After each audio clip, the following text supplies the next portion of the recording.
जी और अपने जनपद की प्रभारी मंत्री श्रीमती गुलाब देवी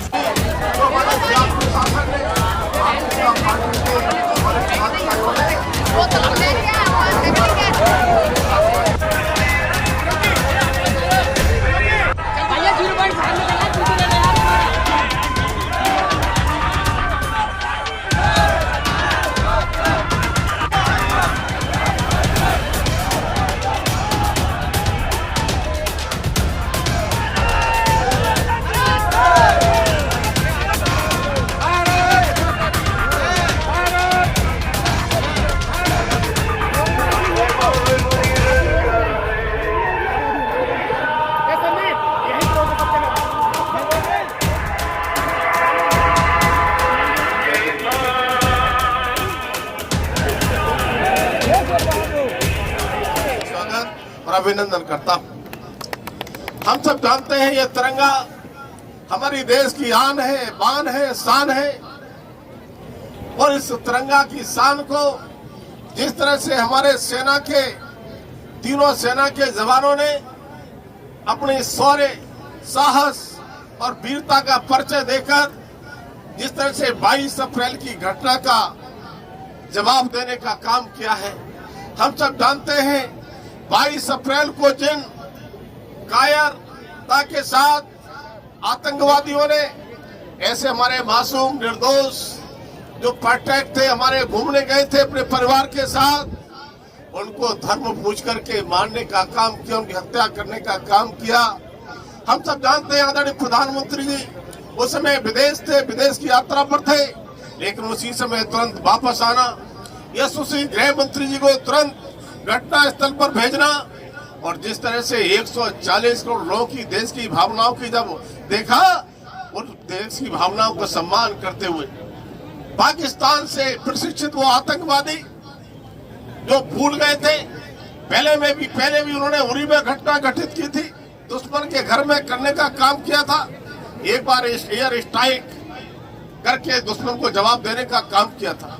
तब मैं कहना चाहता हूं वो पाकिस्तान के ऐसे लोग जो गलत मंसूबे के थे, प्रशिक्षित करते थे आतंकवादियों के लिए, लेकिन आदरणीय प्रधानमंत्री मोदी के दृढ़ संकल्प के चलते हमारी सेना के लिए खुली छूट दी।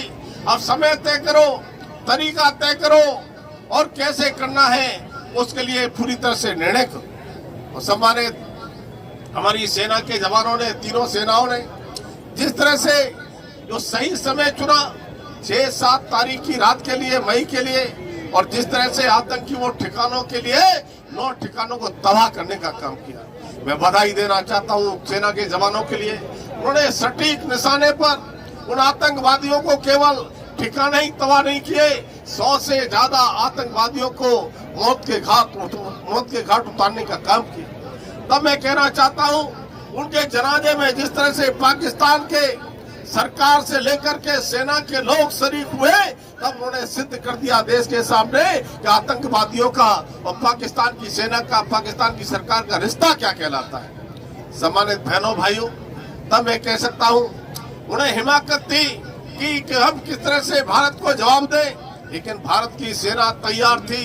और जिस तरह से माननीय प्रधानमंत्री मोदी के नेतृत्व में सेना ने अपने शौर्य, साहस और वीरता का परिचय देते हुए उन्होंने जो हमले किए, उन हमलों को रोकने का काम किया।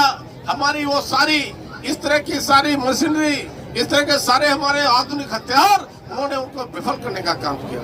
लेकिन हमारी सेना के चाहे मिसाइल हो, चाहे ड्रोन हो, उनको रोक नहीं पाए। और एक बार भारत की ताकत दुनिया ने भी देख ली है। अब ये भारत 2014 से पहले वाला भारत नहीं है, अब ये भारत बदला हुआ भारत है।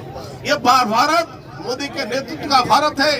2014 से पहले यही सैनिक हमारे पीछे बैठे जानते होंगे, इनके हाथ बांध दिए थे, ये चाह करके भी कुछ कर नहीं सकते थे। मुझे याद है एक बीएसएफ के कार्य में जम्मू गया था, पहले हमारे सैनिक जब पता चलता था कि बॉर्डर पर रखवाली करते थे और ड्यूटी करते थे, तो पाकिस्तान के सैनिक कहते थे कि जब तक दिल्ली से तुम्हारे लिए ऑर्डर आएगा तब तक हम मैगजीन खाली कर देंगे। लेकिन आदरणीय प्रधानमंत्री मोदी जी ने सेना को छूट दी और कहा कि गोली पहले चलाओ मत, और सामने से गोली चलती है तो गोली की गिनती मत करो, ताबड़तोड़ गोलियों से जवाब देने का काम करो। सम्मानित साथियों,